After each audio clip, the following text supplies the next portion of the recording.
Hey guys, and welcome back to this channel. In this video I will be showing you guys how you can basically make it look like you're holding a cake on Dress to Impress. It's actually pretty simple. So you're going to go here, and you don't even need VIP.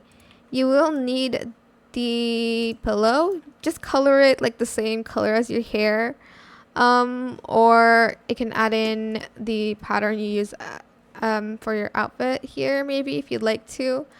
But I'm just going to color it red. Then you're going to select this Valentine's Day chocolate box. And as you can see, it looks like you're holding a cake. You're just going to color it to whatever color you want. I think I'm going to try to make like a red velvet cake here with the like white frosting and then the red base for the cake.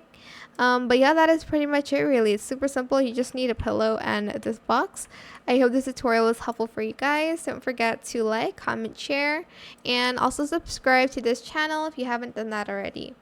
If you have any more questions about this video, just leave it in the comment section down below.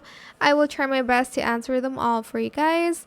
And if you found this video helpful, please click the thanks button as well. That is it. Thank you so much for watching. Bye.